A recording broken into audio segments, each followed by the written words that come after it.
Hi everybody, this is Jason with Jason Buys Houses Cash, and in this short video I'm going to be talking about selling your house if you're in foreclosure.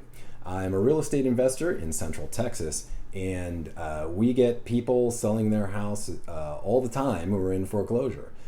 If you have studied this, or if you've read my blog or watched my videos, you know that there's only two fail-safe ways to get out of a foreclosure that work every single time. And those two ways are to either pay the mortgage or sell your house. So you can either sell it to a private investor, realist investor like me, or you can sell it on the MLS, which may be a little tougher if you're in foreclosure. So a lot of people go with the real estate investor option, and I'm here today to give you some tips on how to do that. So, by the way, you can always go to my website, We'll Always Buy Your House.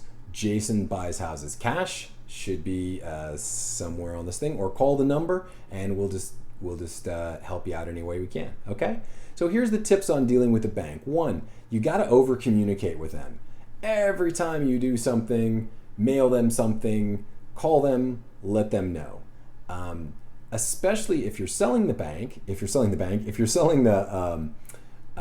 house, you want to let the bank know, hey, I'm selling the house, because that triggers a lot of stuff in the bank for the foreclosure process, and they're going to say, oh, you're selling, oh, okay, great. So two, do everything on time. Don't miss bank deadlines, okay? This is really serious. Banks are not really forgiving about people being late. If they ask you to send in some paperwork or to communicate with them by a certain date and time, make sure you do it on time. Three, be nice to the bankers.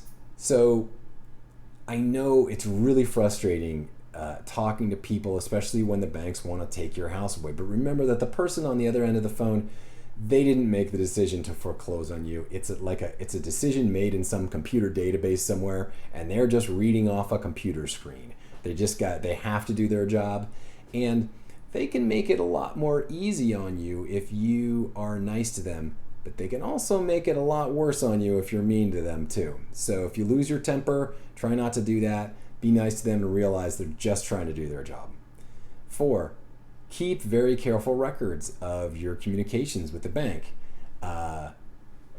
Any kind of emails you send, any phone numbers, phone calls you have, any times they call you, anytime you receive a letter or send a letter, make sure you keep a log. The best thing to do is just get a spiral notebook or some kind of bound binder, and you can just date and time every time you have a communication. This will come in really handy later for your own notes, because things can get really complicated.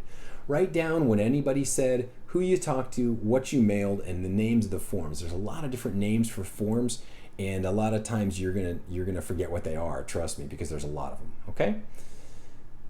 Next thing on the list is look at every option you can. The top two, of course, are selling your house or paying your loan. If you can't do either of those, look into a refinance. Look into a short sale. And also look into bankruptcy. We really don't recommend bankruptcy. If you're going to do that, please call me first. We'll try and just get you out of that, because bankruptcy is a horrible thing. Some people will tell you also to look at a short sale. Now, a short sale is not a great thing for you or your credit. It'll hurt your credit almost as bad as a foreclosure will. So that should really not be an option. And if you're considering a short sale, give us a call. We will get you out of the foreclosure or the short sale if we can.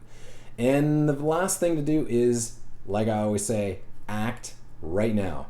Don't wait. If you have a notice of foreclosure or the bank sends you something, make sure you call them right away and start the communication process and start the ball rolling, okay? It's very, very important to do that, because if you let it wait, it's just gonna get worse. A lot of times I talk to clients, and they think that they can just walk away and the whole nightmare will be over. But I'm here to tell you that if you walk away, the nightmare will just have begun.